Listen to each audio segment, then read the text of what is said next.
Zaman dahulu kala, 1000 tahun yang lalu. Nggak usah jauh-jauh. Sekarang aja ada sahabat kita itu, Ustadz Fadlan itu. Kalau lagi dakwah ke daerah pedalaman yang ada di Irian, modalnya sabun. Maka ketika beliau sampaikan, inilah dia yang disebut dengan Islam. Baru sedikit-sedikit disampaikan, satu kabilah masuk Islam, satu kabilah masuk Islam, satu kabilah masuk. Itu nilai Islam. Siapa yang menunjukkan? Nabi Muhammad Sallallahu Alaihi Wasallam. Jamaah yang dimuliakan oleh Allah, untuk hasil yang maksimal dalam menyaksikan video ini, dapat menggunakan headset, earphone, atau alat bantu dengar langsung lainnya. Sudah, mari kita saksikan. Ayo, kembali ke masjid. Bismillahirrahmanirrahim. Assalamualaikum warahmatullahi wabarakatuh. Innal hamdalillah nahmaduhu wa nasta'inuhu wa nastaghfiruh wa na'udzu billahi min sururi anfusina wa min sayyiati a'malina may yahdihillahu fala mudhillalah wa may yudlil fala hadiyalah. Asyhadu an la ilaha illallah wahdahu la syarikalah wa asyhadu anna Muhammadan abduhu wa rasuluhu la nabiyya ba'dah. Allahumma salli wa sallim wa barik ala nabiyyina Muhammadin wa ala alihi wa ashabihi wa mawalah amma ba'd. Rabbi syrah li sadri wa yassir li amri wahlul 'uqdatam min lisani yafqahu qawli. Allahumma 'allimna ma yanfa'una wanfa'na bima 'allamtana. Allahumma hdina wahdi bina waj'alna sababan wasabilan liman ihtada. Segala puji hanya bagi Allah, salawat dan salam semoga selalu tercurah kepada junjungan kita Nabi besar Muhammad sallallahu alaihi wasallam.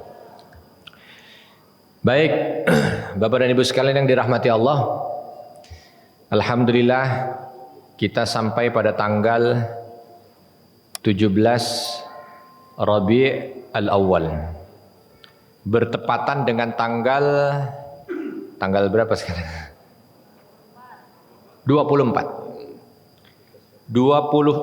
Oktober. Ya. Alhamdulillah kita masuk di bulan di mana bulan ini banyak kaum muslimin bergembira. Karena bulan ini sesuai dengan namanya itu. Rabi' Al-Awwal, ya. Rabiul Awal bahasa kita. Tapi Rabi', ada yang tahu artinya Rabi'? Apa Rabi'? Ada yang tahu artinya Rabi'? Hadiah umroh. 3, 2, 1, habis waktu. Ya. Hadiah umroh saya tarik lagi. Apa artinya Rabi'? Bulan Rabiul Awal sering dengar. Rabi' itu artinya apa? Rabi' itu artinya semi, bersemi, tumbuh. Ada makna yang lain, Rabi' itu juga maknanya senyuman, maknanya gembira, itu Rabi'. Makanya kalau ada musim semi, itu biasanya musim itu musim paling indah di antara 3 musim yang lain. Kalau ada bagian negara yang dia punya 4 musim, ada musim panas, musim dingin, musim gugur, musim semi, ya. Maka musim semi ini musim yang paling indah, musim paling bagus, ya. Karena bunga di mana-mana, suasana udara juga nyaman sekali, sejuk. Pokoknya paling nikmat musim semi. Maka di beberapa daerah musim semi itu ada perayaan. Dan Nabi kita Nabi Muhammad SAW lahir di bulan yang namanya Rabi' al-Awwal. Bulan yang penuh dengan berseminya bunga-bunga. Bulan di mana manusia bergembira. Jadi ini bukan kebetulan, gitu, ya. Ini bukan kebetulan, karena dalam takdir itu tidak ada yang kebetulan. Jadi ini adalah bahagian pilihan dari Allah Subhanahu wa taala memilih bulan Rabi' al-Awwal itu sebagai bulan di mana Nabi Muhammad sallallahu alaihi wasallam dilahirkan. Maka Sesuai dengan namanya, bulan ini pun kita bergembira dengan lahirnya manusia mulia, baginda Nabi Muhammad sallallahu alaihi wasallam. Tidak bisa dibayangkan kalau kita itu tidak diutus Nabi. Ya. Enggak bisa dibayangkan itu. Bagaimana bingungnya kita. Bagaimana bingungnya kita sebagai manusia itu. Segala aspek kita bingung. Ibadah pasti bingung, orang nggak ada yang nonton, ya. Coba kalau nggak ada Nabi, bagaimana kita mengetahui tentang Allah? Bagaimana kita mengetahui tentang Pencipta? Kalau kita telisik, Bapak Ibu, di tahun atau di zaman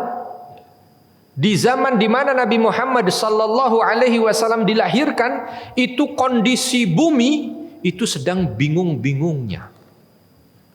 Kondisi bumi itu sedang carut marut, sedang ya drop-dropnya, don-donnya, rusak-rusaknya. Itu kondisi di saat Nabi Muhammad dulu dilahirkan.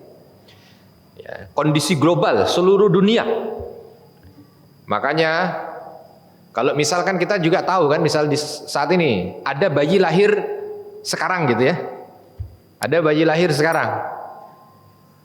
Maka orang bilang bayi ini lahir di saat dunia sedang apa? Sedang apa sekarang? Yang paling terkenal, yang merebak di seluruh dunia apa? Pandemi. Ini bayi lahir saat pandemi, kan begitu. Nah,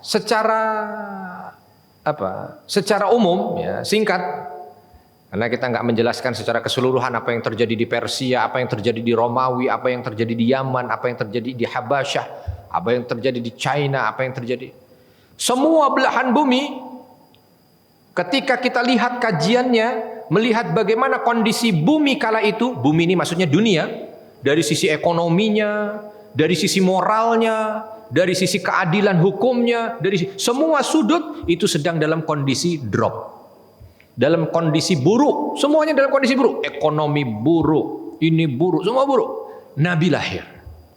Maka tadi saya sampaikan, nggak bisa dibayangkan betapa bingungnya kita sebagai manusia kalau tidak ada Nabi diutus. Ya. Kita mau cari Tuhan, bingung mau cari Tuhan. Makanya ketika Nabi lahir, itu di Ka'bah itu ada 300 berhala, Bapak Ibu. 300 berhala. 300 berhala itu ada di situ disebabkan karena kebingungan. Kebingungan. Ada orang yang pernah jadi Raja Mekah. Dialah orang yang pertama kali bawa berhala ke Mekah. Ada yang tahu namanya? Hadiah umroh. 3, 2, 1. Habis waktu. Ya. 2 kali hadiah umroh saya tarik ini. Padahal saya lagi agak baik pagi ini, banyak ngasih hadiah umroh. Tapi udah 2 ya, saya tarik ya. Ada seorang bernama Amru ibn Luhai, Raja Mekah ini. Bukan dari suku Quraisy. Ya. Amru bin Luhai. Ketika ini kurang lebih sekitar 200 tahun sebelum Nabi lahir. 200 atau 100 tahun sebelum Nabi lahir. Ketika dia sedang melakukan perjalanan dagangnya, gitu ya. Ketika dia pergi ke satu tempat di Romawi, ya, di daerah Romawi, dia lihat betapa banyak model manusia mencari Tuhan. Ada yang dijadikan Tuhan itu api, ada yang dijadikan Tuhan angin, ada yang dijadikan Tuhan matahari, ada yang dijadikan Tuhan, dan ada yang dijadikan Tuhan berhala.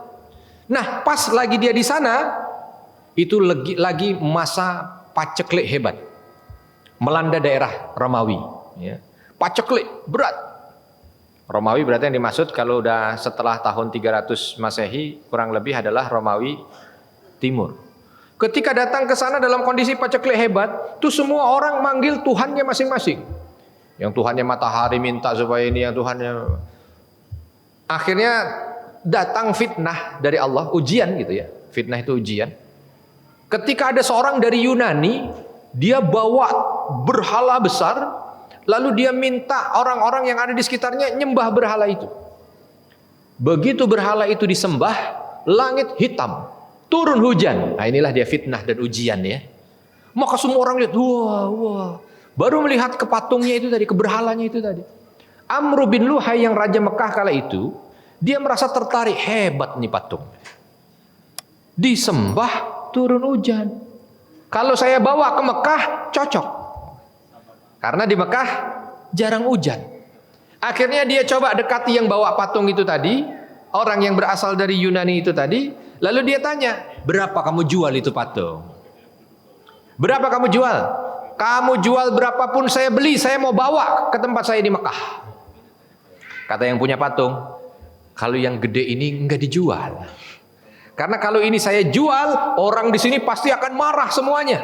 Tapi nggak usah sedih, nggak usah kecewa. Kenapa? Karena dia punya anak. Kamu bawa aja anaknya yang kecil. Jadi ada patung yang agak kecil tuh.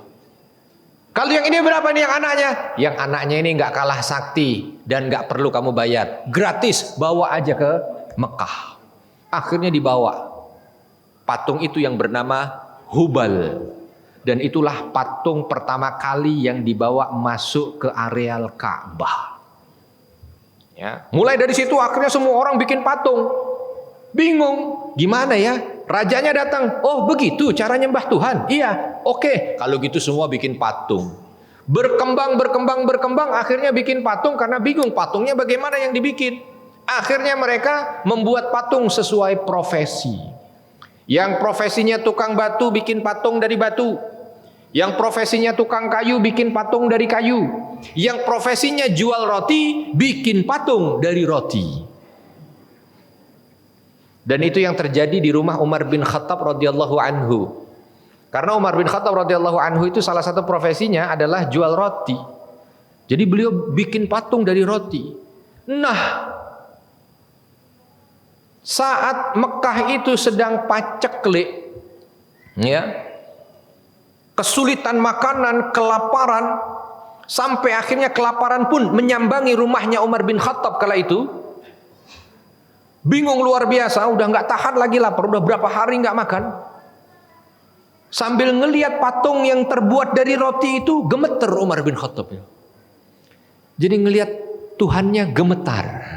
Sama kayak kita lagi lapar, ngelihat ketoprak, Pak. Gemeter kan? Udah nggak makan 3 hari ngelihat ketopraknya. Nggak makan 3 hari ngelihat sate. Nggak makan 3 hari ngelihat bakso, gitu kan? Nasi rames, gemeter itu.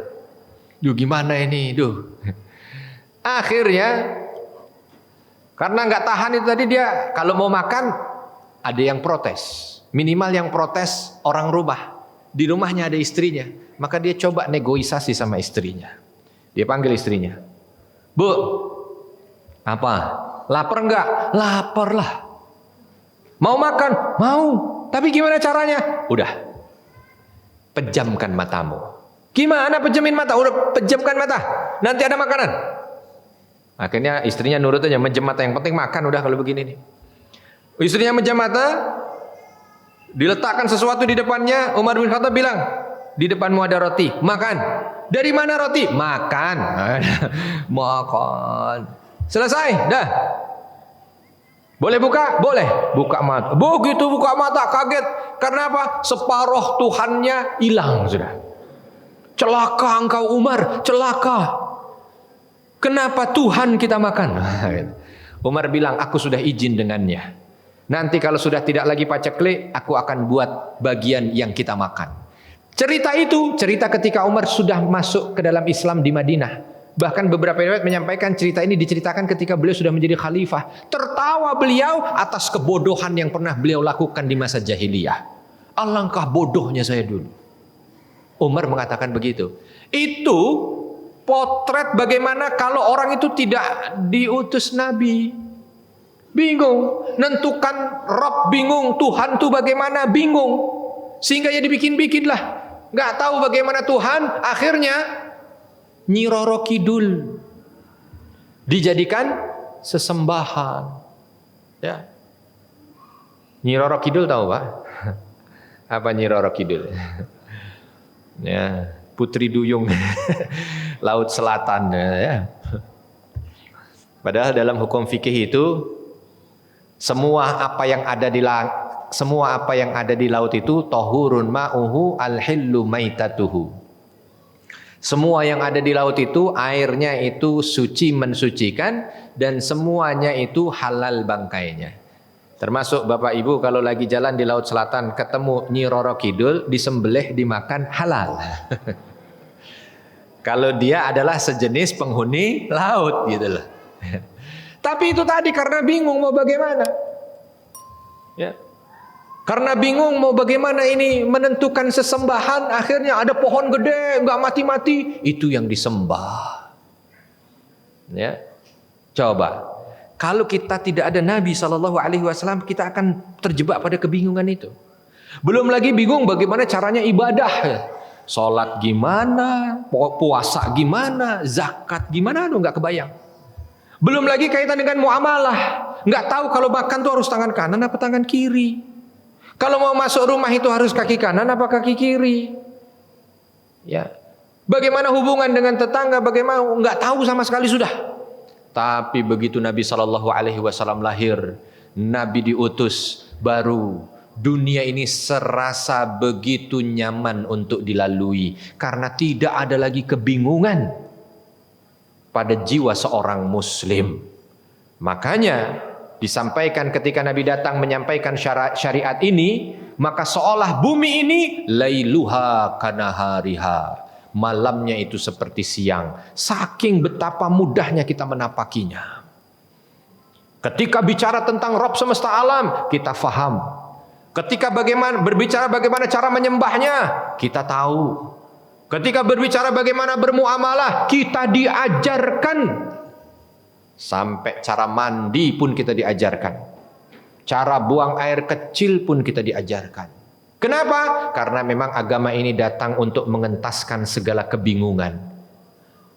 Saat ini Bapak Ibu, kalau di buku fikih gitu ya, ada bab yang urusannya dengan qadaul hajat.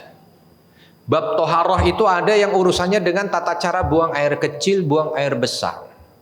Orang sekarang mungkin ngelihatnya, kok ini bab lucu banget ya, ngebahas masalah begini. Itu bukan lucu itu.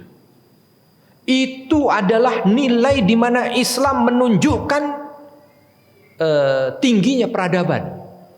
Karena nggak usah jauh-jauh Bapak Ibu, di zaman sebelum Nabi nggak usah. Di zaman saat Islam ini sudah menguasai Baghdad di bawah dinasti Bani Abbasiyah, itu pernah seorang ilmuwannya diutus oleh khalifah untuk dakwah pada bangsa Viking. Bangsa Viking ini adalah asal-usul bangsa Eropa yang ada di daerah perbatasan antara Rusia dan Eropa Utara. Datang ke tempat rajanya, itu begitu melihat bagaimana kehidupan mereka, ini takut luar biasa sang ilmuwan. Kenapa? Karena seolah tidak jumpa dengan manusia. Bahkan mirip dengan hewan. Ini namanya katanya sudah jadi raja, walaupun sebutannya kepala kabilah gitu ya. Itu kalau lagi mau buang air besar, persis kayak hewan. Dia gali tanah di sebelahnya, dia buang air besar di situ, terus di sebelahnya dia tidur. Udah nggak tahu caranya bagaimana. Ya. Makanya begitu Islam datang, luar biasa, membuat takjub. Nah, nggak usah jauh-jauh deh. Zaman dahulu kala, 1000 tahun yang lalu, nggak usah jauh-jauh. Sekarang aja ada sahabat kita itu, Ustadz Fadlan itu. Kalau lagi dakwah ke daerah pedalaman yang ada di Irian, modalnya sabun. Modalnya sabun dakwah itu, diajarin mandi. Begitu diajarin mandi, sahabat-sahabatnya yang ada di sana ngerasa, kok ini enak ya, seger. Diajarin tata cara. Beliau bilang itu ke saya. Jadi dakwah pertama itu cuma itu saja. Diajarin tata cara. Mandi, buang air, kebersihan, terus bagaimana perilaku orang tua dengan anak, suami dengan istri, semuanya pada takjub. Dan akhirnya baru bertanya, ini dari mana ajaran begini nih? Aturan begini dari mana ini? Nggak pernah kita kenal dari nenek moyang. Alhamdulillahnya beliau memang asli dari sana. Maka ketika beliau sampaikan, inilah dia yang disebut dengan Islam. Baru sedikit-sedikit disampaikan, satu kabilah masuk Islam, satu kabilah masuk Islam, satu kabilah masuk. Itu nilai Islam. Siapa yang menunjukkan? Nabi Muhammad sallallahu alaihi wasallam. Jadi saat ini memang kita sudah bisa begitu nyaman, begitu nikmat untuk melaksanakan aktivitas, menjalani kehidupan. Kita perlu tahu ini didasari dari apa yang diajarkan oleh Nabi Muhammad sallallahu alaihi wasallam. Makanya dalam surah Al-Ahzab Allah tegaskan bahwa laqad kana lakum fi Rasulillahi uswatun hasanah, bahwa telah kami jadikan bagi kalian dalam jiwa dan diri Nabi Muhammad sallallahu alaihi wasallam itu uswatun hasanah, contoh yang baik. Karena namanya uswatun itu ada yang uswatun hasanah, ada yang uswatun sayyi'ah. Ada contoh yang buruk, ada contoh yang baik. Di dalam Al-Quran disebut juga tokoh-tokoh yang dia jadi contoh buruk. Misal Fir'aun disebut, Qarun disebut. Supaya apa? Orang faham bahwa jalannya Fir'aun ke neraka, jalannya Qarun ke neraka. Jadi jangan tapaki jalan di belakang Fir'aun dan Qarun. Ya. Fir'aun itu simbol apa? Simbol apa Bapak Ibu Fir'aun? Hah? Simbol kekuasaan. Fir'aun itu punya kekuasaan yang luar biasa. Ya. Kalau orang bilang masa itu raja di raja. Oh, ya. Qarun simbol apa? Kekayaan. Kekayaannya luar biasa. Kalau ada yang sudah pernah datang ke Luxor, selatan Kairo di Mesir, itu masih ada kota peninggalan Fir'aun semasa juga dengan Qarun, karena Qarun dengan Nabi Musa alaihissalam itu semasa. Ada beberapa yang diidentifikasi sebagai gudangnya Qarun, Pak. Kurang lebih satu gudang itu setengah masjid ini. Kurang lebih satu gudang itu satu gembok, satu kunci yang besarnya segini untuk setengah ruangan ini. Hartanya Qarun itu bukan satu dua kunci. Hartanya Qarun dipikul, kalau kuncinya dimasukin kotak harus dipikul oleh 10 algojo. Kebayang? Saya sendiri waktu di Luxor juga nggak kebayang seberapa banyak terus hartanya yang disimpan dia. Makanya sampai sekarang pun kalau orang lagi nyangkul nemu emas disebut hartanya siapa? Hartanya Qarun katanya. Padahal Qarun dicangkulnya di Sukabumi, Qarunnya di Mesir. Saking banyaknya kali itu sampai di Sukabumi hartanya dia. Harta Qarun.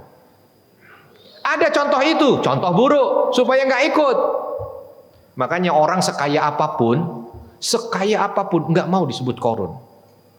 Lagi ada acara desa, nggak ada orang mau. Ya, alhamdulillah selamat datang kepada Qarunnya desa ini. Nggak ada yang mau.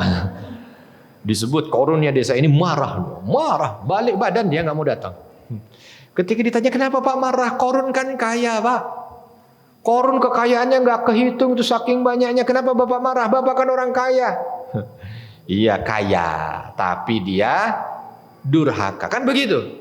Orang tua juga kalau lagi nimang anaknya juga nggak ada yang bilang ya Allah mudah-mudahan besar jadi Qarun. Nggak ada begitu, nggak ada. Ya. Contoh buruk. Nah, Nabi SAW uswatun hasanah, contoh baik. Nah, dalam kesempatan ini sesuai dengan tema diminta untuk menegaskan bagaimana menjadikan Rasul itu sebagai uswatun hasanah, contoh yang baik. Pasti tidak cukup waktu untuk bicara tentang mulianya baginda Nabi sallallahu alaihi wasallam. Karena sepanjang perjalanan zaman pun, sepanjang perjalanan zaman, betapa banyak buku yang sudah dicetak menceritakan kemuliaan beliau, itu pun tidak bisa menggambarkan. Betapa banyak ceramah-ceramah yang disampaikan untuk menggambarkan kemuliaan beliau, itu pun tidak bisa menggambarkan. Apalah lagi saat yang kita ini ingin berbicara tentang kemuliaan beliau, maka pasti tidak akan bisa cukup waktu. Tapi di waktu yang singkat ini, saya sampai asar atau maghrib? Ustadz sampai asar atau maghrib Ustadz? Ya, saya tadi maunya sampai maghrib karena kita bicara tentang manusia mulia, nggak cukup waktu. Cuman kalau hanya boleh sampai jam 9 ya nggak apa-apa, berarti 20 menit lagi. Ya. Izinkan saya merangkum bagaimana melihat dan memotret kehidupan Nabi sehingga mampu untuk bisa menjadikan Nabi ini sebagai uswatun hasanah, contoh yang baik. Dalam potret saya melihat itu disimpulkan bahwa hidup Nabi itu senantiasa berjalan di atas 5 asas. Ya. Ini simpulan saya aja ya. Artinya kalau mau ditambahkan lagi itu sangat terbuka karena manusia yang kita bicarakan ini adalah manusia yang paling mulia. Nggak cukup segala teori untuk membahasnya. Tapi minimal dalam kesempatan singkat ini, izinkan saya untuk memotret kehidupan beliau selama 24 jam, selama 365 hari, selama 23 tahun beliau menjadi nabi, itu kurang lebih berjalan di atas 5 asas. Dan saya permudah asas ini semuanya dengan huruf T. Akhirannya T. Jadi biar pulang dapat oleh-oleh. Ya, dicatat. Nanti siapa tahu ditanyakan, siapa tahu hadiahnya umroh. Siapa tahu. Asas yang pertama, bahwa Nabi SAW menjalani kehidupannya itu dengan asas ini. Dan itu yang harus menjadi uswah bagi kita, contoh bagi kita, untuk kita ikuti.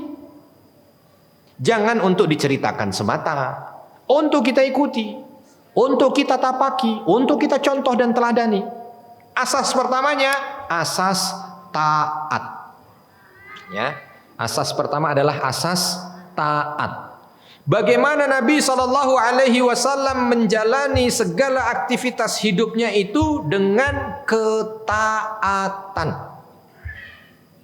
Ya, taat itu takwa. Takwa itu ada dengan ibadah. Gampangnya, Nabi menjalani setiap waktu itu untuk ibadah. Mikirnya ibadah apa lagi yang bisa saya kerjakan ketika jumpa waktu luang. Fa idza faraghta fansab wa ila rabbika farghab. Itu yang jadi moto Nabi. Selesai melakukan satu amal, kerjakan amal yang lain, dan dalam mengerjakan amal ini yang diharap ridha Allah, artinya ibadah.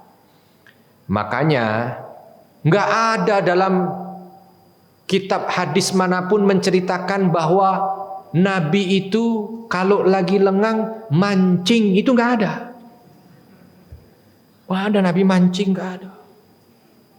Iya, nggak ada Ustadz. Emang di sana ada kolam pancing. Ini kita bicara Madinah Ustadz. Masa ada tempat mancing? Nggak ada cerita Nabi ketika lagi senggang waktu kok main catur, itu nggak ada. Nggak ada. Kita lihat bagaimana waktu Nabi semuanya ibadah, ibadah, ibadah, ibadah. Mikirnya satu ibadah selesai, ibadah lagi, selesai, ibadah lagi. Itu Nabi. Orientasinya ibadah. Apapun aktivitasnya, ngelihatnya ada ibadah apa yang bisa saya laksanakan. Tuh. Pernah satu saat Nabi lepas syuruk, beliau pulang ke rumah. Ya, kurang lebih sekitar jam 7. Sampai di rumah jam 7. Assalamualaikum Aisyah. Waalaikumsalam ya Rasul. Masuk Nabi. Aisyah, ada sarapan apa pagi ini? Aisyah sambil menunduk mengatakan, pagi ini nggak ada sarapan Rasul. Bapak nih, saya tanyanya ke bapak-bapak nih. Pulang habis pengajian subuh sampai syuruk ke rumah. Masuk rumah tanya, Ma, sarapan apa pagi ini? Istri kita bilang, nggak ada sarapan Pak. Kira-kira kita apa? Hah? Apa kita? Ngapain? Nggak ada. Ambilin handphone. Ngapain? Pesan Gojek. GoFood. Iya kan? Kita lihat lanjutan kisah tadi. Asas taat betul-betul jalan. Begitu tahu istrinya jawab nggak ada sarapan, lalu dengan senyuman memandang wajah istrinya dan mengatakan, Faidan inni saim. Kalau begitu Aisyah, Saya hari ini insya Allah puasa. Ya Allah. Banyak kesempatan untuk melakukan apapun yang bisa dilakukan. Satu, minta ke tetangga makan. Mosok kalau Nabi gedor sahabatnya nggak dikasih makanan, pasti dikasih. Bisa kemungkinan itu dilakukan. Atau minimal marah lagi. Emang uang bulanan kemana? Begitu kan. Bisa. Atau perintah, masak. Kalau gitu masak. Bisa. Tapi Nabi mengajarkan pada kita bagaimana asas gitu ya. Taat itu harus mewarnai pikiran kita.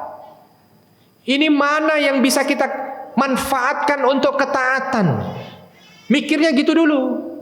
Bukan mikirnya untuk emosi dulu. Bukan mikirnya taat dulu. Oh, ini bisa jadi ladang taat. Kerjakan. Itulah uswah dari Nabi. Lagi macet lampu merah, Bu. Lampu merah, Pak. Kan biasanya ada kan kita macet, udah lagi buru-buru gitu. Tiba-tiba lampu merah, pas lagi dapat merah. Mau nerabas ada polisi. Ya. Di situ ditulis 199, 198, 197. Kan begitu biasanya ada tuh. Lama amat ya. Coba kalau asas taat, ngapain terus kita?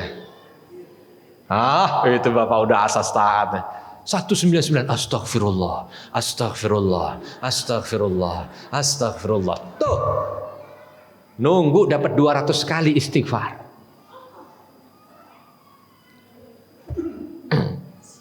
Begitu mau ijo di-stop sama polisi, presiden mau lewat. Astagfirullah. Ya kan? Itu bahagian gitu. Yang mana bisa kita manfaatkan? Bisa kan macam-macam. Bisa kita ngomel, bisa kita marah, bisa kita macam-macam bisa. Tapi asas taatnya di mana? Uswah dari Nabi, setiap aktivitas taat. Masuk parkiran, ini mall udah mulai rame. Ya. Begitu sudah tidak ada lagi COVID. COVID masih ada apa enggak ya? Tadi pagi masih ada yang ketemu COVID. Saya sih udah nggak ketemu tadi jalan, alhamdulillah. Mudah-mudahan udah nggak ada lagi ya. Udah, jangan ada gelombang ketiga lagi. Udah cukup. Ya, capek. Sekolah itu biasanya kalau muridnya belum cukup dibuka gelombang pertama, belum cukup dibuka gelombang kedua, belum cukup buka lagi gelombang ketiga. Cuman biasanya itu sekolah nggak laku udah. Cuman kan corona ini laku ya, jadi insya Allah cukup lah gelombang kedua udah memenuhi kuota, udah biar nggak ada lagi. Ini masuk mall udah rame, wah mau cari parkir, bisa macam-macam tuh, mau gerutu, mau marah, mau apa bisa. Tapi kalau orang yang menjalankan hidupnya dengan asas taat, sambil jalan dia bisa langsung, ya Allah, mudah-mudahan Kau berikan tempat parkir yang penuh dengan berkah. Dan sambil senyum lihat kanan, enak hidup itu, enak. Asasnya taat. Ini yang repot kadang-kadang orang sekarang ini maksiat aja ngucap alhamdulillah. Ada yang begitu. Habis maksiatnya selesai ngucap alhamdulillah. Contoh kecil. Mau masuk tol ngantri. Karena dia merasa buru-buru, akhirnya dia potong di depan, langsung masuk ke kanan. Geser. Bisa masuk. Begitu bisa masuk langsung alhamdulillah. Coba bayangin. Padahal ada 20 mobil yang dia selak. 20 mobil ini nanti di akhirat minta pertanggungjawaban. Jangan dikira. Coba bayangin. Habis maksiat, alhamdulillah. Tuh orang sekarang begitu. Ya. Sudah talbis ya, nggak bisa mana yang manfaat, mana yang maksiat, nggak ketahuan. Kadang maksiat tuh jadi biasa. Dosa jadi biasa, nggak usah jauh-jauh. Lagi masuk masjid, handphonenya habis baterai. Habis baterai. Tapi charger bawa di tas. Colokin, nyari colokan masjid. Akhirnya, lumayan dapat. Emang nggak boleh Ustaz? Itu kan buat umum. Ya saya bukan ngatain boleh apa nggak boleh. Cuman kira-kira itu halal apa enggak? Iya kan? Listrik yang masuk ke handphone kita itu, yang diambil dari tempat umum itu, yang bukan milik kita itu, apakah memang sudah halal atau belum? Nggak kebayang kalau begitu tuh haram atau tidak orang sekarang. Padahal dulu Imam Syafi'i rahimahullah nggak sengaja lagi di pinggir kali ada buah delima lewat. Dia lihat enak banget buah delima, ya Allah. Diambil tuh buah, dimakan, baru setengah langsung pucat mukanya. Kenapa? Karena ingat ini buah punya siapa. Udah kanyut di kali, Pak. Baru makan setengah kaget, ini punya siapa? Ini saya belum minta izinnya. Belum minta izinnya ini. Maka beliau cari runut itu sungai mana yang punya pohon delima di pinggir. Dapatlah satu pohon. Punya milik seseorang. Akhirnya harus datang ke sana. Minta izin supaya dihalalkan ini. Coba. Ini ada orang pohon mangga masih nempel di pohonnya itu. Dilempar-lempar. Coba. Ini bedanya. Ya. Makanya asas taat ini perlu untuk kita lihat lagi. Kalau ingin betul-betul menjadikan Nabi sebagai uswah, betul-betul ingin menjadikan Nabi itu sebagai teladan, maka diantaranya, ya, itu senantiasa beliau menghiasi harinya itu dengan ketaatan. Pikirannya itu selalu taat. Gimana jadi manusia taat? Taat itu patuh kepada siapa? Allah. Melaksanakan perintah, menjauhi larangan, itu taat. Pokoknya pikirannya ibadah. Nabi itu kalau tidur malam, banyaknya beliau itu mengerjakan sholat tahajud Nabi Daud. Mungkin jarang dengar ya. Puasa Daud sering dengar? Kalau puasa Daud apa? Sehari puasa, sehari enggak. Sehari puasa, sehari enggak. Kalau sholat tahajud Daud, sehari sholat, sehari enggak. Sehari sholat, sehari enggak. Gitu? Bukan. Nabi bilang dalam sabdanya, sebaik-baik puasa adalah puasa Nabi Daud, dan sebaik-baik sholat malam adalah sholat malam Nabiullah Daud. Jadi puasa-puasa Daud paling baik, sholat malam Daud paling baik. Cuman kalau puasa sehari enggak, sehari puasa sehari enggak. Kalau sholat malamnya, beliau Nabi Daud alaihi salam itu tidur, bangun sholat, tidur lagi, bangun sholat, tidur lagi, bangun sholat, tidur lagi sampai subuh. Begitu kondisi malam beliau. Nabi pun begitu sallallahu alaihi wasallam. Kalau beliau itu apa bahasanya ya? Bangun sekejap saat tidur itu apa? Mendusin itu bahasa Betawi. Ngelilir bahasa Jawa. Bahasa Indonesianya apa? Ada yang tahu? Terjaga, ya Pak. Terjaga. Ya. Terjaga di waktu malam, bangun. Nabi ketika sempat membukakan satu mata beliau terbangun di waktu malam, terjaga di waktu malam, langsung beliau buka dua-duanya, beliau bersuci, wudu, dan beliau sholat. Ya. Begitu selesai beliau tidur lagi. Kalau terbangun lagi, beliau sholat. Tidur lagi, terbangun lagi. Begitu yang dilakukan sampai sepertiga akhir malam. Kalau sudah masuk sepertiga akhir malam, maka beliau tidak tertidur lagi sampai dengan subuh. Kalau terjaganya sih kita juga sudah sering kan. Tadi malam juga mungkin ada yang terjaga. Ya. Tapi apa yang dilakukan? Kebelet pipis. Udah bagus ya itu ya. Sebenarnya Allah udah sayang banget dengan kita, dikasih kebelet pipis. Itu udah bagus. Karena namanya pipis larinya pasti ke kamar mandi, nggak mungkin ke meja makan, nggak mungkin. Ya, nggak mungkin ke garasi, nggak mungkin. Pasti ke kamar mandi. Di kamar mandi pasti ada keran. Ya. Artinya kalau kita dikasih pipis itu sebenarnya Allah sudah cinta banget bangunin kita. Habis kamu buang air kecil, wudu, hambaku wudu. Habis itu sholat bareng 2 rakaat. Ya. Perkara habis itu kamu mau tidur lagi nggak apa-apa. Yang penting kamu mampu menghiasi malammu ini dengan sholat. Tuh. Cuman kita nggak dapat isyarat itu.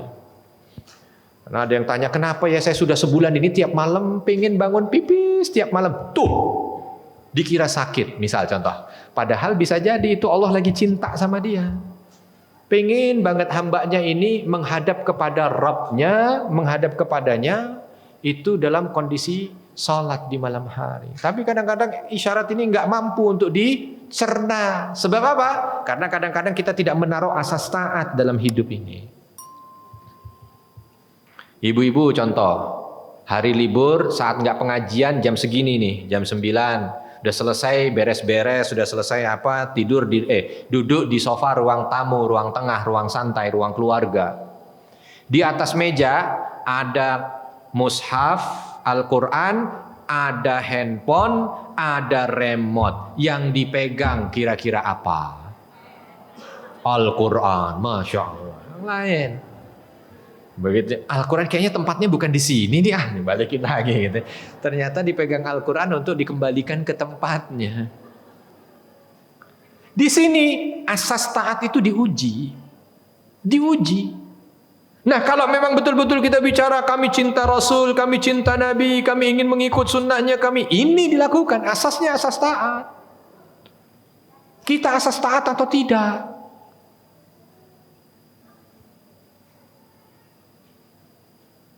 Seorang ketemu seorang.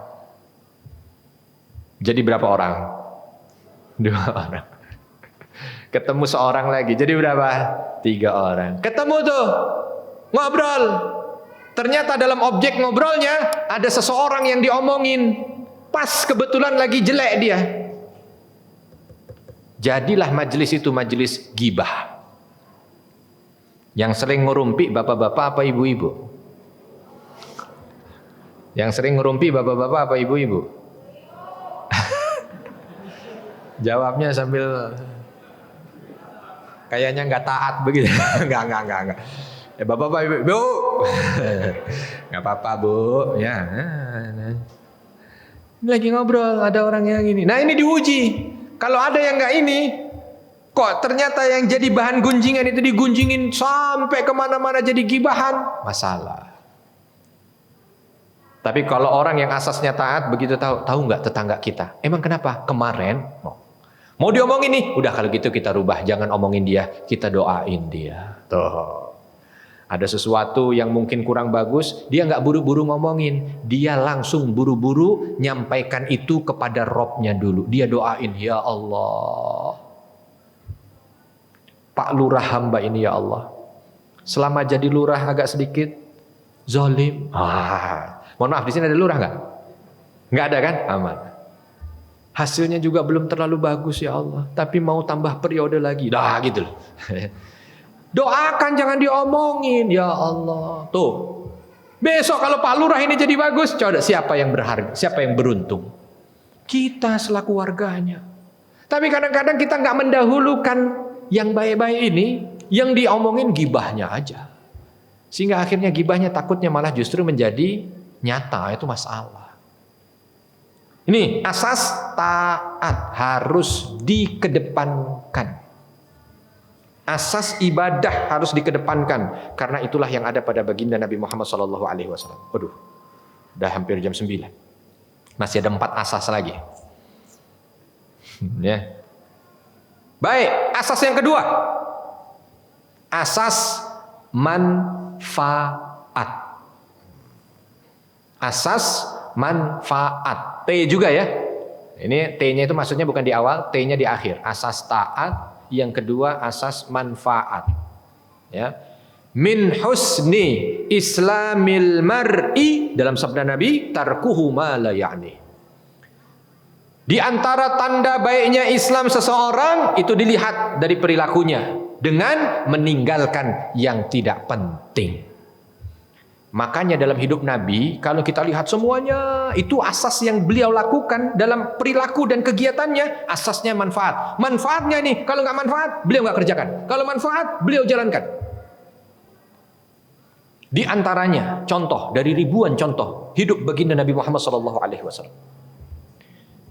Beliau itu paling tidak suka, ya bahasa hadisnya itu yakrah. Yakrah itu paling tidak suka. Kalau habis Isya ngobrol nggak jelas, beliau paling tidak suka. Karena beliau kalau habis Isya itu tidak ada sesuatu yang penting, beliau segera tidur. Ini Nabi. Jadi dalam hidup Nabi itu bisa disimpulkan malam itu beliau cepat tidur dan cepat bangun. Jadi nggak ada malam itu sampai panjang. Nggak ada nonton bola dulu, nggak ada. Nggak ada. Ya. Kalau dulu saya masih ingat betul itu dengan apa yang disampaikan kiai saya dulu di pondok. Dulu kita kalau lagi malam-malam ya pernah nonton bola ketahuan sama kiai, dinasehatin habis-habisan. Dia bilang, kalian itu apa sudah gelegean ganjaran? Katanya ini, atau ada yang tahu nggak gelegean? Gelegean tuh, gelegean itu orang sendawak kekenyangan. Gitu. Bahasa Indonesia, kamu itu apa udah kekenyangan pahala? Gitu ya. Kok masih ada waktu untuk begitu? Gitu. Kalau kamu mau main sepak bola sampai patah kaki, nggak ada masalah. Karena manfaat, itu melatih fisik, apa segala macam, itu nggak apa-apa. Tapi kalau nonton sepak bola, ya, nonton sepak bola liga lah, apalah namanya anak muda gitu ya. Oh, kamu udah kekenyangan pahala. Coba bayangin sampai begitu. Ya. Karena apa? Nabi SAW paling nggak suka tuh. Kalau nggak manfaat paling nggak suka. Mau kita bilang manfaat apa manfaatnya? Bingung jawabnya. Apa manfaatnya ya? Seneng, seneng. Alangkah kecilnya rasa seneng gini. Kok senengnya bisa nonton, bukan senengnya bisa dapat ridho Allah, ibadah, segala macam. Nabi begitu menjalankan asas hidupnya, asas manfaat apa enggak? Kalau nggak manfaat enggak. Tapi kalau manfaat iya. Makanya Nabi ba'da Isya ada yang penting enggak? Enggak. Tidur. Nanti bangun cepat. Ya. Awal malam tidur. Asas hidupnya betul-betul manfaat. Makanya ketika melihat para sahabat-sahabat, beliau menyampaikan alimu auladakum as-sibahata war-rimayata wa-rukubal khail. Kalian harus ajarkan anak-anak kalian. Apa yang harus diajarkan? Renang. Manah.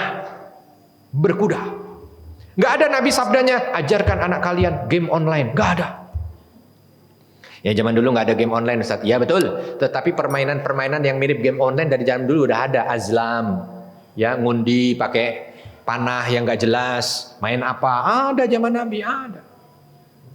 Tapi Nabi gak jalankan. Bahkan Nabi memang dari awal sudah ada isyarat itu dari Allah gitu. Untuk menjalankan hidupnya itu pokoknya asasnya manfaat. Kalau nggak manfaat, Nabi pasti digagalkan oleh Allah. Pernah waktu masa muda, usia belasan tahun, kurang lebih sekitar 13-14 tahun, Nabi kala itu sedang menjadi penggembala domba buat orang-orang Mekah. Anak-anak 13-14 tahun, ya, dalam fase murahaqah gitu, ABG. Kalau lagi anak-anak muda di Mekah kala itu ingin nonton sesuatu, itu kalau sesuatu itu ada manfaatnya, Nabi enggak dihalangi oleh Allah. Enggak dihalangi. Contoh, kampung sebelah mau ada lomba gulat. Oh, lomba gulat. Ya, adu strategi apa segala. Mau nonton bareng ke sana. Nabi enggak ada yang menghalangi, enggak dihalangi oleh Allah. Berhasil sampai melihat. Mempelajari tekniknya, oh gitu. Tapi di sebelah lagi mau ada konser musik. Ya bahasa kita sekarang, kalau dulu biduan, ya orang-orang Arab tuh mendatangkan siapa wanita-wanita untuk nyanyi. Ya. Ayo kita nonton ya nonton. Begitu mau berangkat, tiba-tiba Nabi ngantuk berat, nggak ketahan, sampai akhirnya nggak bisa bangun tidur. Bangun-bangun, itu udah selesai acara. Pentas Homer mau ditunjukkan siapa yang paling kuat. Pengen Nabi ke sana, tapi nggak berhasil. Kenapa? Ada aja halangannya. Untuk menunjukkan bahwa hidup ini untuk menjadi manusia mulia di hadapan Allah harus mampu ditata. Yang manfaat. Enggak manfaat, enggak. Makanya kadang-kadang kalau kita mau melihat bagaimana Nabi itu sederhana ataukah Nabi itu mewah? Nah, kalau ditanya begitu. Kira-kira Bapak Ibu, Nabi itu hidupnya sederhana atau mewah? Sederhana atau mewah? Mewah atau sederhana? Sederhana atau mewah? Mewah. Mewah atau sederhana? Sederhana. Sederhana atau pagi sore? Jadi rumah makan ya. Nabi tidak sederhana, Nabi juga tidak mewah. Karena Nabi manfaat. Maka kalau kita mau melihat Nabi itu mewah atau sederhana, dari sudut mana? Contoh, Umar bin Khattab pernah masuk ke rumah Nabi, jumpai Nabi lagi tidur. Beliau tidur beralas pelepah kurma yang sangat tipis. Kalau beliau bangun, ngeplat ini. Badan beliau bekas pelepah kurma. Lalu bantalnya hanya beberapa kain. Sampai Umar bin Khattab nangis. Ya Rasul, ketika Rasul bangun, ini namanya kaisar yang ada di kaisar yang ada di Romawi dan Kisra yang ada di Persia. Mereka hidup berlimpah kegemilangan, tidur bertahtakan permadani yang begitu mahal, padahal mereka adalah manusia-manusia yang durhaka kepada Rabbnya. Sedangkan engkau Rasul utusan Allah tidur di atas tempat seperti ini. Rasul senyum. Ya Umar, mali walid dunya. Apa urusanku dengan dunia? Kalau hadis ini yang kita ambil, nampak hidup Nabi begitu zuhud. Satu sisi, karena memang asasnya tadi balik manfaat. Kenapa? Apakah tidur itu harus di atas sutra dan emas? Enggak. Tidur ya tidur aja. Kalau sudah bisa tidur, udah selesai. Yang penting tidur berkualitas. Nah, ini satu sisi. Tapi kalau kita lihat yang lain, Nabi punya pedang dengan berbagai pedang yang ada. Itu bukan pedang-pedang murahan. Pedang-pedang mahal semuanya. Pedang yang datang dari Persia, pedang yang datang dari Romawi, pedang yang datang dari Syam. Kalau dihargakan mungkin ratusan juta. Ya, itu pedang Nabi. Mau kita bilang mewah? Ya enggak juga. Karena Nabi melihatnya manfaat. Sebab kalau Nabi beli pedang yang harga 20.000, coba bayangkan apa yang terjadi. Beliau harus perang. Ya. Nabi hidup 10 tahun di Madinah, kurang lebih 60 peperangan yang beliau datangi. Coba, 60 peperangan itu 90%-nya diserang oleh musuh. Beliau harus mempertahankan diri. Nggak kebayang kalau pedangnya 200.000. Belum kena pedang musuh, udah jatuh duluan kena angin. Makanya Nabi punya beberapa pedang. Pedangnya harganya ratusan juta itu kalau mau dirupiahkan. Karena pedang yang ketika bertemu dengan pedang musuh, 3 pedang musuh ditebas, pedang musuhnya patah. Dengan pedang Nabi tanpa menghasilkan sedikit gompel. Bukan karena dimandiin sama air kembang, bukan.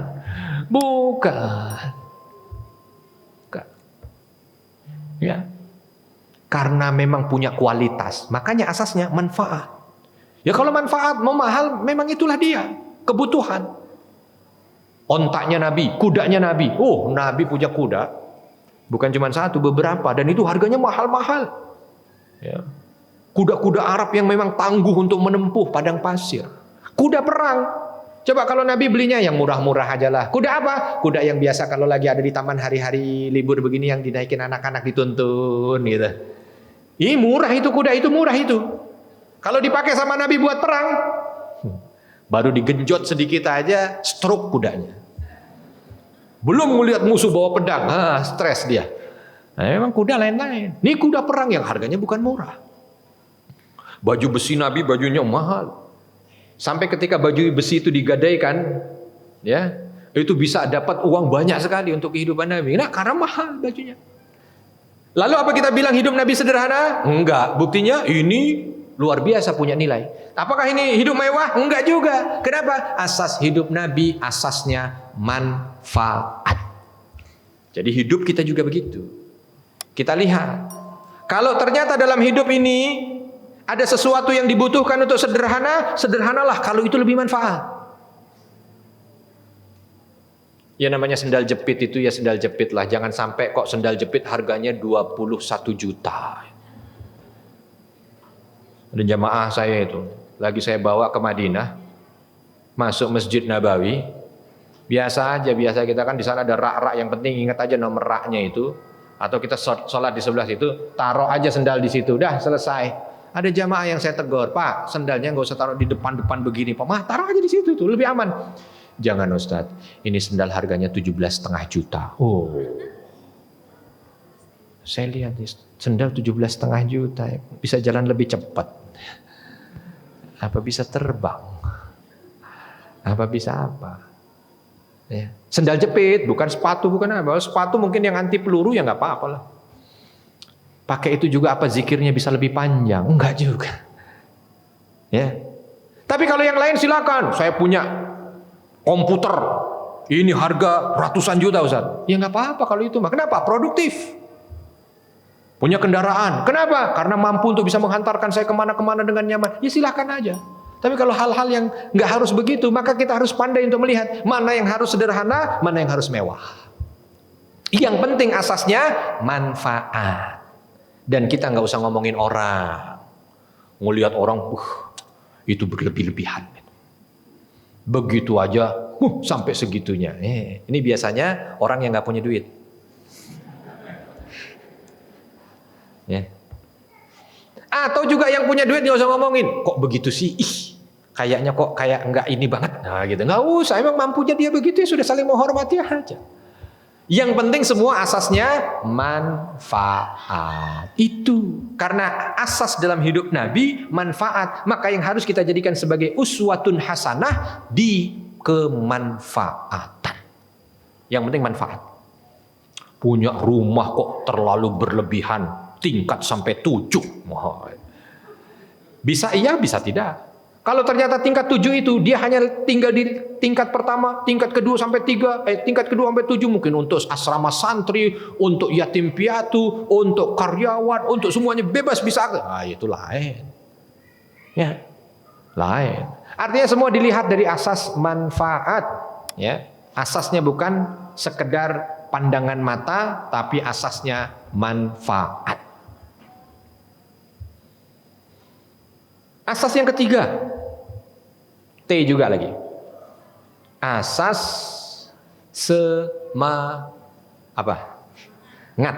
Udah mulai jago ya, udah mulai bisa. Semangat. Nabi itu dalam hidupnya selalu dihiasi dengan optimisme.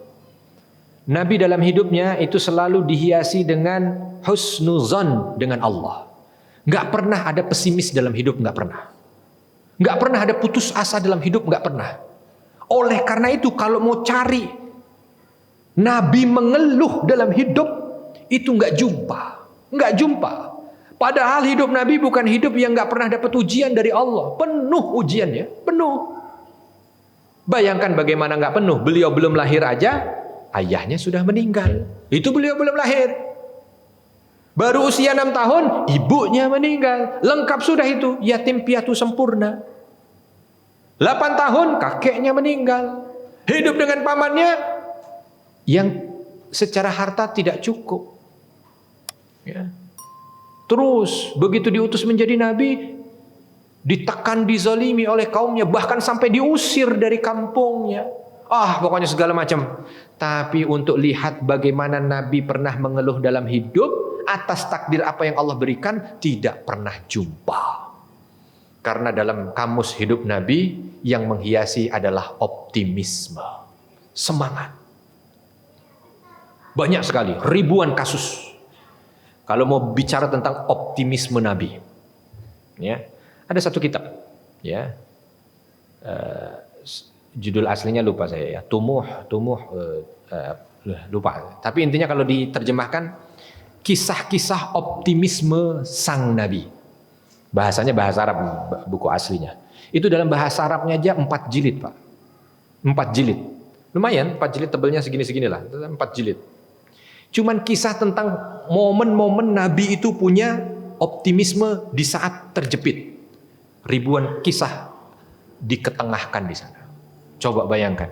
Menunjukkan hidup Nabi itu penuh dengan optimisme. Di antaranya, ya kalau mau disebutkan ribuannya kan repot nanti. Ya, di antaranya kita ambil contoh aja. Ya, yang mana mau diambil contoh? Mau contoh yang mana, Pak? Mana contohnya? Kita ambil. Ya kalau tadi kan rata-rata. Oke, kita ambil yang setelah Uhud lah, ada. Ada nama perang Khandaq atau perang Ahzab deh. Kita ambil momen ini. Perang Khandaq atau perang Ahzab sama aja. Sampai Allah turunkan dalam Al-Quran surah Al-Ahzab. Itu untuk menceritakan kondisi itu. Kondisi perang terberat yang pernah dijalani oleh Nabi. Perang Khandaq artinya parit, karena kala itu kondisi lagi sangat sulit sekali. Paceklik nggak punya makan, kekurangan pasokan makanan Madinah. Kalau perang lapar itu udah pasti kalahnya. Ya. Orang kerja lapar udah pasti banyak salahnya. Orang perang lapar banyak kalahnya. Ditambah kala itu bukan hanya lapar, musim dingin. Sampai ketika itu Umar datang kepada Nabi, ya Rasul, ini celana saya ganjel dengan satu batu. Rasul senyum menunjukkan, kalau kamu satu batu Umar, saya 3 batu. Akhirnya Umar balik badan, nggak pantas ngeluh sama Nabi. Karena Nabi yang udah diganjel 3 batu, dulu nggak pakai ikat pinggang, nggak pakai ikat pinggang kali ya.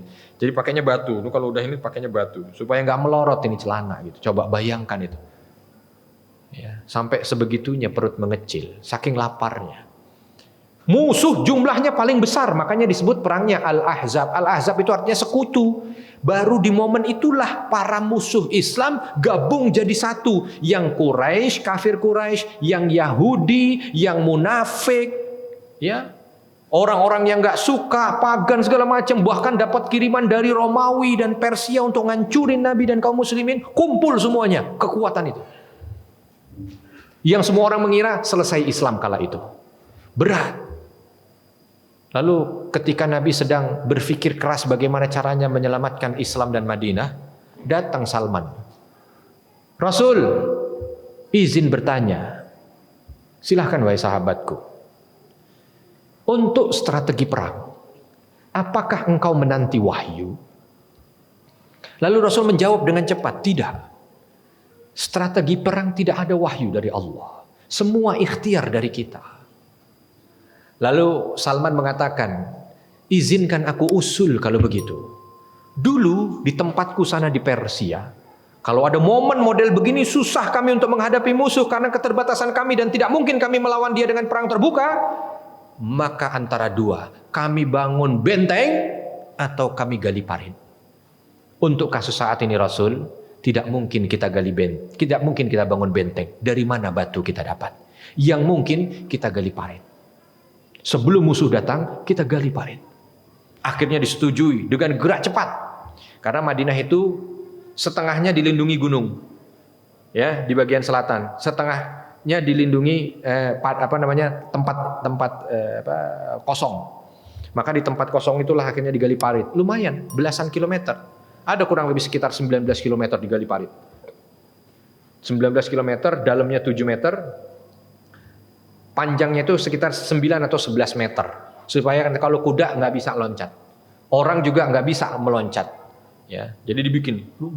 Bukan proyek kecil ini, bikin kanal ini, besar itu. Dalam kondisi begitu. Digali dengan semangat. Sambil takbir terus. Bahkan Nabi sendiri juga yang ikut menggali siang malam.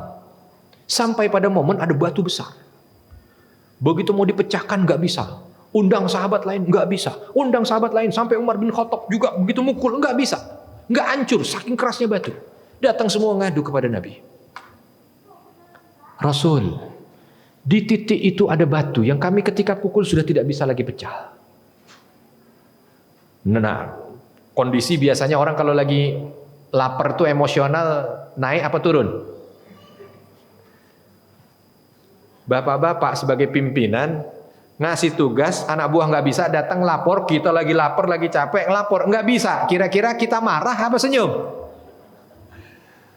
Wow, melotot tuh kita biasanya ya. Tapi kalau Nabi begitu mendengar, mana batu yang nggak bisa? Di sana Rasul, datang Rasul. Begitu datang, ini batunya, iya. Beliau ambil kampak beliau, pukul gada beliau pukul, Bismillahirrahmanirrahim. Mental itu gada, nggak bergoyang batu, tapi keluar percikan api. Ya, karena kondisi lapar kan nggak bisa dipukul berkali-kali. Nabi juga manusia, bukan malaikat. Maka begitu dipukul pertama, nggak berhasil pecah, hanya mengeluarkan percikan api. Sambil istirahat Nabi meletakkan pukulan gadanya itu sambil melihat ke wajah para sahabatnya. Lalu kala itu Nabi mengatakan, tahukah kalian apa yang aku lihat dari percikan api tadi? Tidak wahai Rasul. Ketahuilah bahwa aku lihat di percikan api itu Yaman akan kalian taklukkan. Diangkat lagi dengan semangat. Allahu Akbar. percikan api itu Romawi akan kalian taklukkan. Percikan api itu kan Persia, terus disebutkan beberapa negara, sampai semangat itu membahana, seluruh sahabat ngangkat gada masing-masing dan memukul bersama, Allahu Akbar, Allah, sampai hancur. Bayangkan semangat Nabi. Sebenarnya kala itu nggak usah bicara mau naklukkan Yaman, Persia, Romawi, bisa hidup sampai besok aja udah alhamdulillah. Tapi ternyata Masya Allah, Nabi punya cara untuk mengatasi keterpurukan itu dengan semangat. Ngomongnya, kalian tahu apa yang ada di percikan api itu? Tidak wahai Rasul, percikan api menunjukkan besok kita menang. Enggak cuma begitu. Enggak ngomong besok menang, enggak. Persia akan kalian taklukkan, Romawi akan kalian taklukkan. Sehingga semangat itu membara lagi tanpa sengaja. Lupa semua dengan lapar, lupa semua dengan akhirnya selesai proyek itu. Luar biasa. Dan itu asas Nabi, semangat. Aktivitasnya selalu semangat. Baik, kita percepat. Yang keempat, asas apa? Kuat. Ya, asas kuat. T juga akhirnya ya. Kuat yang dimaksud bukan hanya sekedar fisik, tapi berdasar pada hadis Nabi Shallallahu Alaihi Wasallam. Asyadid laisat bisara'ah, bahwa orang yang kuat itu bukan yang menang gulat, artinya bukan cuma dilihat dari fisik, tapi asyadid, orang yang kuat itu yang bisa menahan nafsunya indal ghadab, di saat dia sedang emosi, sedang marah. Artinya makna kuat di sini adalah kuat mentalnya, kuat mental. Dan itu aktivitas Nabi yang harus kita jadikan sebagai uswatun hasanah, itu mental beliau yang kuat. Mental beliau yang kuat. Sehingga mentalnya itu mampu membentuk akhlak yang mulia. Ini Nabi. Bagaimana ketika Nabi sedang terusir dari Mekah ke Taif, dilempari sama orang Taif dengan batu sehingga bercucur darah dari ujung rambut sampai kaki, merah semuanya. Datang ketika Nabi sedang bersandar di salah satu pohon anggur yang ada di dekat Taif itu, datang malaikat Jibril. Nabi sudah selesai dilempar, udah selesai dikejar ya, masih merah itu, masih luka tuh masih baru semuanya, masih basah semuanya. Jibril datang. Assalamualaikum ya Muhammad. Dijawab oleh Nabi, waalaikumsalam warahmatullah. Andai kita kala itu udah habis-habisan kita, Jibril baru datang. Kira-kira yang kita omongin apa? Kemana aja tadi? Ya Allah. Nah, gitu kan? Jangan kita bicara Jibril, habis kita dilemparin orang. Baru di rumah nggak ada pembantu yang bisa bikinin kopi aja. Kita akhirnya bikin sendiri. Tiba-tiba dia muncul. Kemana aja tadi? Ini Jibril datang, tapi Nabi enggak. Mental Nabi kuat, bukan mental yang. Begitu Jibril datang, ya disambut, waalaikumsalam warahmatullah. Udah, enggak ngeluh sama Jibril. Jibril, tahu enggak Jibril? Itu orang tadi, coba bayangkan. Wah, kalau begitu Rasul enggak jadi Nabi. Ya. Mentalnya enggak mental ngadu, mental kuat. Ya diam saja. Nggak usah cerita juga Jibril tahu. Ngapain pakai cerita? Ini kadang-kadang kita enggak. Kalau ada masalah, cerita sama orang panjang. Apalagi kalau ujung-ujungnya pinjem duit. Tapi kalau lagi ngadu sama Allah, dalam doa, baru 3 menit udah bingung mau ngapa lagi. Ya Allah, ku tahu, kau tahu yang ku mau. Amin, selesai udah. Coba doa begitu modelnya. Memang Allah Maha tahu, tapi kalau modelnya begitu, nih, ya, mental Nabi kuat, nggak langsung ngadu, ditambah kuat lagi. Jibril ngenalin temennya. Wahai Muhammad, ini aku bawa malaikat penjaga gunung, mau jumpa dengan engkau. Oh ya, silahkan. Nabi nggak bisa bangun, udah sandar aja. Malaikat penjaga gunung datang, salam pada Nabi. Nabi balas dengan salam, disampaikan maksud dan tujuannya. Wahai Muhammad, ketahuilah bahwa aku sudah minta izin kepada Rabbku. Aku sudah tahu apa yang terjadi. Dan kalau kau izinkan akan aku angkat 2 gunung yang ada di Mekah, akan aku timpakan kepada penduduk Taif sehingga mereka binasa. Lagi-lagi alhamdulillah yang dijumpai Nabi Muhammad. Kalau kita datang begitu, disakitin tetangga, malaikat penjaga gunung datang. Bu, gunung mana yang mau diangkat, Bu? Wah, kita tunjuk semua gunung. Gunung Gede, Gunung Pangrango, Gunung Putri, Gunung Cilengsi, Gunung Citerap, gunung-gunung. Kalau bisa Gunung Galunggung, angkat semuanya, kasih ke dia. Padahal cuma disakitin hati. Ini Nabi dengar ucapan begitu senyum dan mengatakan, tidak. Innahum qaumun la ya'lamun. Enggak, jangan. Sungguhnya mereka melakukan hal itu karena mereka tidak tahu. Itu saja sebabnya, tidak tahu. Kalau tahu mereka tidak begitu. Aku hanya berharap kepada Allah dan berdoa kepadanya agar Allah keluarkan dari keturunan mereka orang-orang yang tidak mensekutukannya. Dan Masya Allah luar biasa, doa ini terkabul 10 tahun setelah itu, setelah kejadian itu, selepas dari perang Hunain, seluruh orang Taif masuk Islam tanpa terkecuali. Coba bayangkan. Andai kala itu Nabi bilang kepada malaikat, angkat gunung, terserah gunung apa, yang penting binasa, selesai. Nggak ada orang Taif. Tapi Nabi kita punya mental kuat, ya, nggak baper, nggak cengeng, justru mentalnya kuat, ingin baik dan ingin kebaikan. Jadi Masya Allah luar biasa. Itu mental Nabi dengan 1000 atau ribuan cerita kaitan dengan bagaimana kuatnya mental seorang Nabi Muhammad Sallallahu Alaihi Wasallam. Terakhir, betul ya? Asas taat, asas manfaat, asas semangat, asas kuat, asas satu lagi apa? Ada yang bisa nggak? Asas asas sehat. 24 jam hidup Nabi itu betul-betul dijalani dengan aktivitas yang sehat. Sehat jiwa raga, jasmani, rohani. Sehat jiwa, sehat raga dulu deh gampang ya. Dimaktub dalam sebuah hadis bahwa makanan yang paling sering dikonsumsi oleh Nabi itu adalah aswadain. 2 makanan hitam. Dijelaskan oleh Aisyah radhiyallahu anha 2 makanan hitam itu apa? Alma wa tamar. Air dan korma. Jadi yang paling sering menghiasi rumah Nabi itu makanannya air dan korma. Paling sering. Bukan di zaman Nabi nggak ada makanan, banyak makanan, macam-macam banyak. Tapi Nabi ingin mengajarkan bahwa yang dikonsumsi itu bukan hanya sekedar yang disenengin sama mulut, tetapi yang harus disenangi oleh seluruh anggota badan. Makanya Nabi bilang, "Idza aftara ahadukum falyuftir 'ala tamar, fa illam yajid fa 'alal ma fa innahu lahu tahur." Kalau kalian di antara kalian ada yang berpuasa, maka awali buka puasa itu dengan yang manis. Salah, itu iklan. Kalau hadis nabinya bukan dengan yang manis. Hadis nabinya awali buka puasa dengan korma.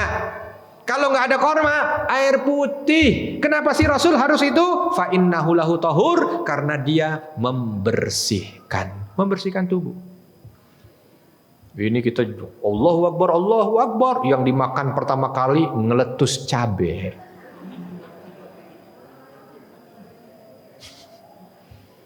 Gorengan. Enak di mulut mah enak. Oh, saya mah kalau nggak makan gorengan Ustaz, nggak kerasa bukanya. Tapi harus korma. Nah, gimana korma gorengan? Korma gorengan. Bingung, akhirnya menyatukan antara keinginan dan sunnah. Akhirnya dia bikin kreativitas, bikin tahu isi korma. Saking. Nabi tidak. Kenapa? Karena yang dicontohkan itu namanya makan yang disukai oleh semua. Jangan ketika kita makan seneng mulut, tapi jantung teriak. Kita makan senang mulut, tapi paru menangis. Kita makan senang mulut, tapi pencernaan menjerit. Minta tolong. Cuman kita nggak tanggepin. Biarin terserah urusan sana. Ini zalim namanya. Enggak. Nabi hidupnya enggak begitu. Nabi bukan makan untuk nafsu, enggak. Nabi bukan makan untuk gengsi, enggak. Enggak ada. Nabi makan untuk sehat. Makanya pernah ada seorang dokter yang dikirim dari Raja Mukaukis di Mesir untuk praktek di Madinah. Lama tinggal di Madinah, enggak ada pasien datang. Enggak ada. Enggak tahan akhirnya minta izin pulang. Datang ke Nabi, Rasul, boleh enggak saya pulang? Lah, kenapa pulang? Enggak betah di sini. Apa kurang apa? Enggak, bukan enggak betah. Saya kalau lagi di Mesir sana, dari pagi belum buka, pasien ngantri. Di sini ya Allah, enggak ada orang datang. Daripada enggak manfaat, lebih baik saya pulang.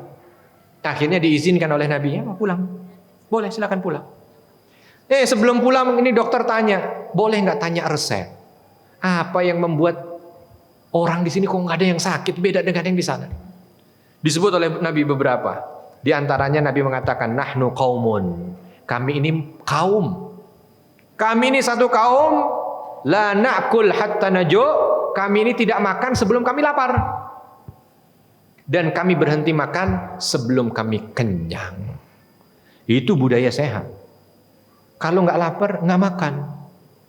Kalau sudah makan, belum kenyang, berhenti.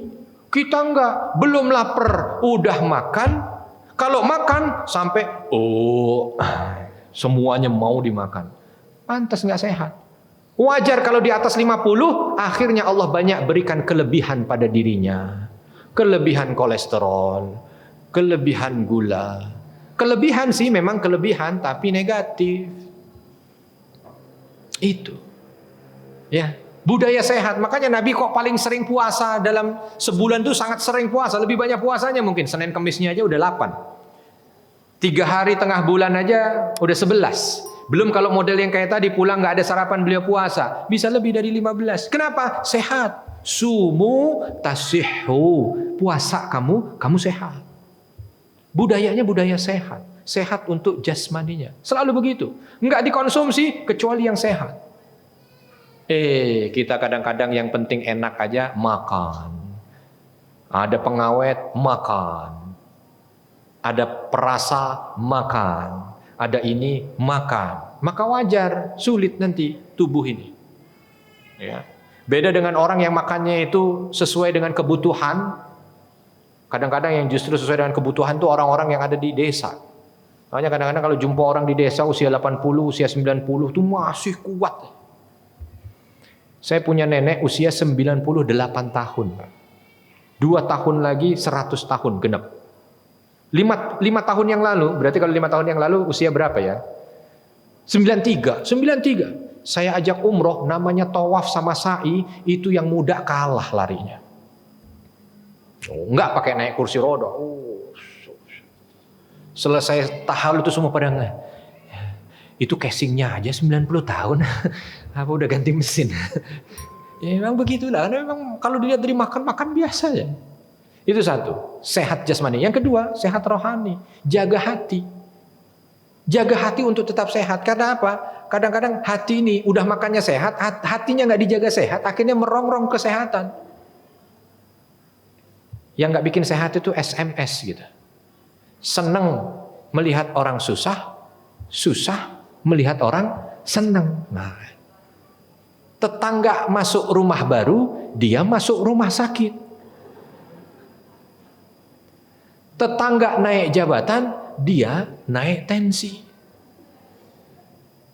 Tetangga punya mobil baru, dia punya penyakit baru. Alasannya bukan lain, nggak senang lihat orang lain senang. Ini masalah penyakit itu. Penyakit. Maka juga harus dijaga jiwa ini sehat. Jangan iri, dengki, apa segala macam. Hilangkan itu. Bikin kita ini mampu untuk senantiasa memandang itu dengan husnuzon, dengan baik. Makanya Ibnu Sina ketika bicara tentang penyakit, beliau mengatakan waswasah itu, ya, perasaan waswas, takut, itu adalah setengah dari penyakit. Dan perasaan gembira, bahagia, itu setengah dari penyembuhan. Sedangkan sabar itu adalah permulaan dari kebaikan.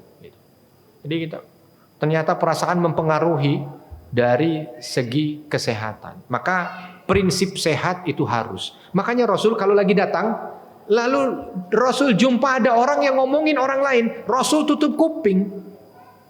Saya nggak mau dengar. Saya tidak mau ada yang masuk ke telinga saya tentang perkara buruk yang akhirnya meracuni hati, merusak pikiran, membuat sakit badan. Nggak mau. Kita kadang-kadang nggak begitu. Ya. Ada kadang-kadang yang bikin ngerusak ya. Nah itulah macam-macam lah. Tapi intinya begitu. Saya kira itu, alhamdulillah 1,5 jam kebersamaan. Mudah-mudahan Allah Subhanahu Wa Taala berikan manfaat pertemuan kita ini sehingga betul-betul momen Rabiul Awal ini mampu menjadikan kita orang yang lebih dekat dengan Rasul dan mampu menjadikan Rasul sebagai suri tauladan. Kalau ada kesalahan saya mohon maaf dan kepada Allah mohon ampun. Subhanakallahumma bihamdika asyhadu an la ilaha illa anta astaghfiruka wa atubu ilaik. Wassalamualaikum warahmatullahi wabarakatuh. Waalaikumsalam. Alhamdulillah sekalian, sungguh menarik dan menyentuh ya bagaimana pemaparan dari guru kita tadi, sungguh sangat luar biasa. Kita seolah-olah terbawa bagaimana kita membaca sirah yang harusnya kita baca sampai. Silakan sambil berinfak ya. Silakan jamaah yang ingin berinfak, silakan. Sungguh luar biasa apa yang disampaikan tadi, 5T ya. Yang pertama tadi apa? Taat. Yang kedua apa jamaah? Manfaat. Yang ketiga semangat. Yang keempat kuat. Yang kelima sehat. Luar biasa pemaparannya tadi dengan contoh-contoh dan bagaimana Rasulullah itu dapat membawa semangat baru bagi kita, bahwasanya di bulan Rabiul Awal ini kita harus terus belajar, tidak hanya meladani Rasulullah secara mungkin memuji saja, tapi bagaimana mengamalkan apa yang disampaikan guru kita tadi, mengamalkan keteladanan-keteladanan itu dalam kehidupan kita sehari-hari. Mudah-mudahan Allah senantiasa memberikan kekuatan kepada kita dan semangat untuk terus menjalani kehidupan kita meskipun dalam kondisi saat ini. Mudah-mudahan Allah berkahi umur kita, berkahi amal kita, dan mudah-mudahan keistiqomahan jamaah sekalian mudah-mudahan terus ya kita harapkan. Alhamdulillah guru kita ini juga sering menyampaikan dakwah-dakwahnya. Beliau juga pernah mengisi di TV One. Jadi saya sungguh sayang sekali bila mana jamaah ya tidak mengikuti kajian-kajian yang telah disampaikan oleh Ustadz Arifin Nugroho. Baik jamaah sekalian yang dirahmati Allah, kita akan tutup dengan baca doa. Mudah-mudahan dengan akhir ta'lim kita ini Allah memberkahi acara kita. Silakan Ustaz. Amin.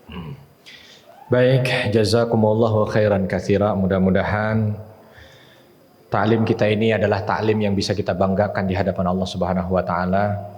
Taklim yang mampu menjadikan hidup kita ini lebih bermanfaat, dan taklim yang bisa mendatangkan hidayah dan rahmat dari Allah Subhanahu wa taala. Alhamdulillahirabbil alamin hamdan syakirin hamdan na'imin hamdan yuafi ni'amahu wa yukafi'u mazidah. Rabbana lakal hamdu kama yanbaghi li jalali wajhikal karimi wa 'azimi sultanik. Allahumma ighfir lil mu'minina wal mu'minat wal muslimina wal muslimat al ahya'i minhum wal amwat. Innaka sami'un qaribun mujibu da'wati ya qadiyal hajat. Rabbana dhalamna anfusana wa illam taghfir lana wa tarhamna lanakunanna minal khasirin. Allahumma inna nas'alukal huda wat tuqa wal afafa wal ghina. Allahumma a'inna ala dzikrika wa syukrika wa husni ibadatik. Allahumma inna na'udzubika min jahdil bala wa darkis syaqa wa su'il qada wa syamatatil a'da. Allahumma inna na'udzubika minal judami wal barasi wal jununi wa sayyi'il asqam wa min sayyi'i marad COVID-19 hada ya rabbal alamin. Allahumma inna nas'aluka husnal khatimah. Allahumma inna nas'aluka husnal khatimah. Allahumma inna nas'aluka husnal khatimah. Rabbana ighfir lana wa liwalidina warhamhum kama rabbawna shighara. Rabbana atina fid dunya hasanah wa fil akhirati hasanah wa qina adzabannar. Wa sallallahu wasallam ala nabiyyina Muhammad walhamdulillahi rabbil alamin. Ayo kembali ke masjid.